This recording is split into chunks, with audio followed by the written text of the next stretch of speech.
Assalamualaikum warahmatullahi wabarakatuh.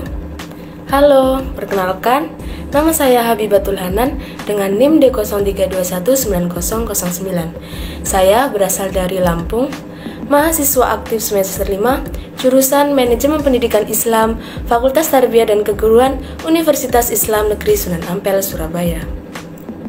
Baik, kali ini saya akan menjelaskan tentang desain produk dan pemasaran lembaga pendidikan Islam yang diampu oleh Bapak Muhammad Soleh, SPDI, MPD.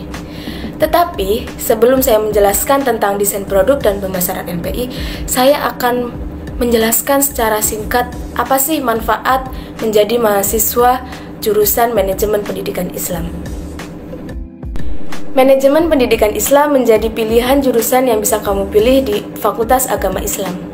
Tentunya banyak sekali manfaat yang dapat kamu peroleh di jurusan tersebut. Yang pertama yaitu ketika lulus kita tidak harus menjadi seorang pendidik. Di pilihan Manajemen Pendidikan Islam ini, kamu tidak harus menjadi guru pada saat lulus kelak. Hal ini tentunya bisa menjadi suatu yang menguntungkan, mengingat ranah profesi yang bisa kamu pilih pun kelak bisa semakin banyak.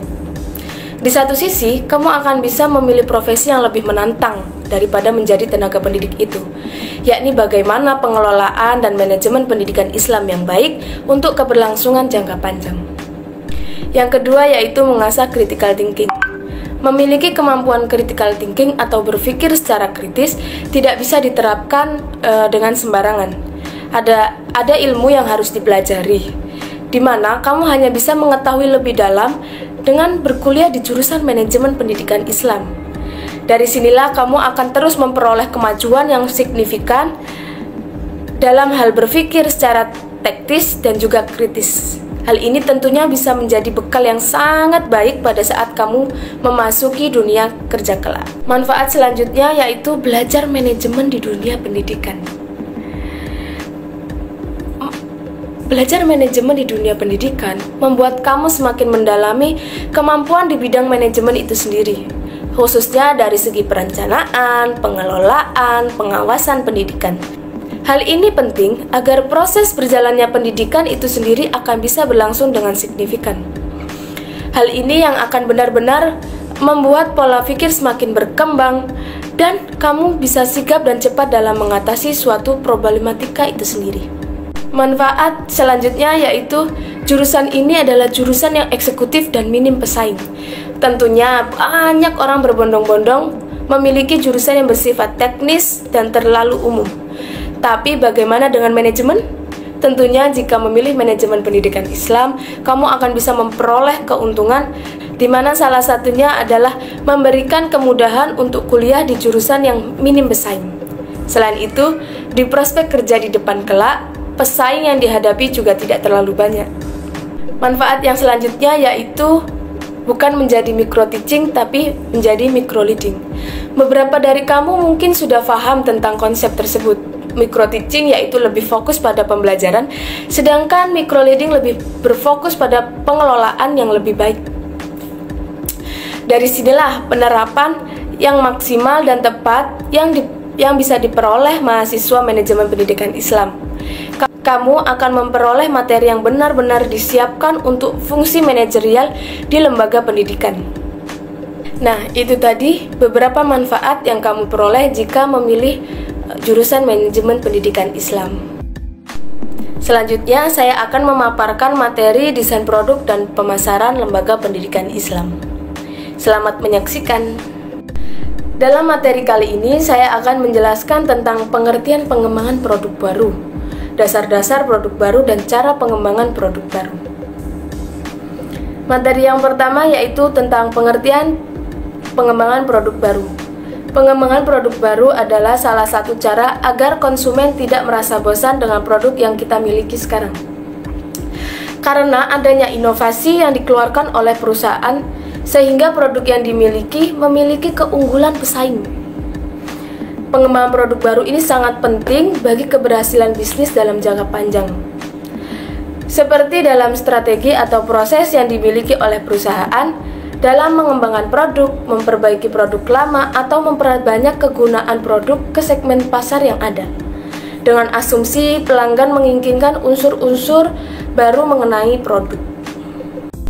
Yang selanjutnya yaitu dasar-dasar produk baru.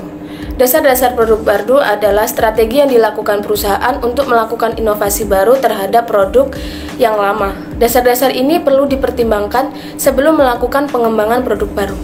Dalam melakukan sebuah inovasi produk, ada beberapa hal yang dibutuhkan. Yang pertama yaitu modulasi. Modulasi yaitu melakukan perubahan suatu karakter dasar dari produk dengan mengubah karakter fisik. Contohnya seperti produk sampo yang menambah kadar sabun dan pewangi. Yang kedua yaitu ukuran.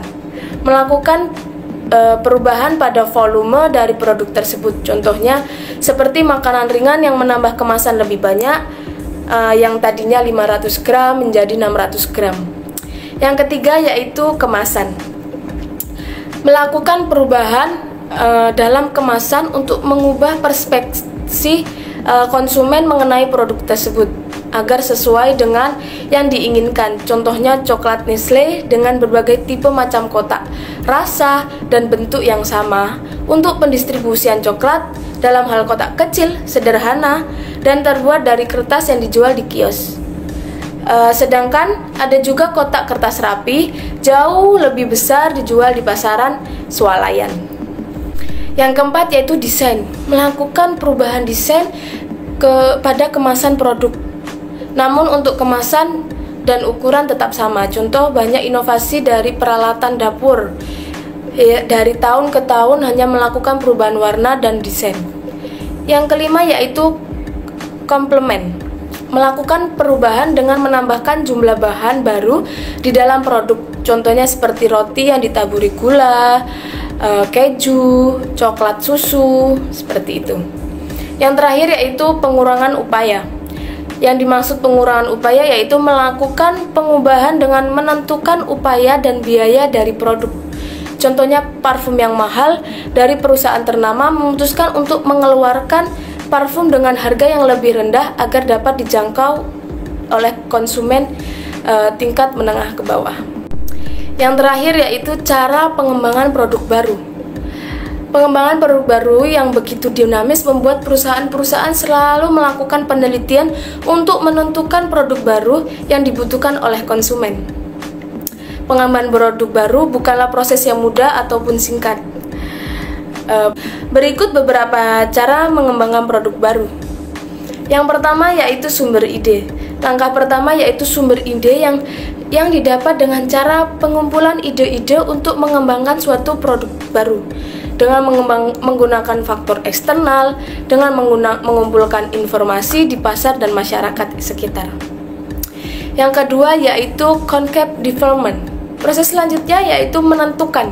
Setelah kita membuat sumber ide, yang selanjutnya yaitu menentukan ide. Menentukan ide menjadi sebuah gambaran kerja.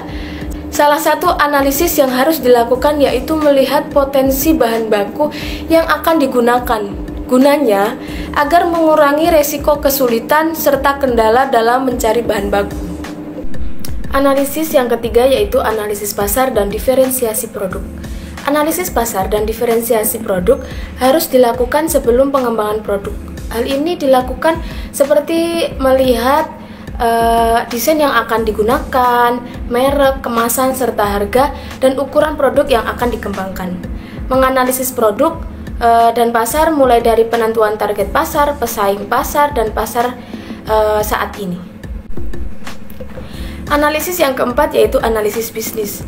Dalam tahap pengembangan produk, analisis bisnis seperti proyeksi penjualan dan laba yang diinginkan perlu dilakukan karena jika tidak akan mempengaruhi tujuan penjualan. Yang kelima yaitu tes pasar.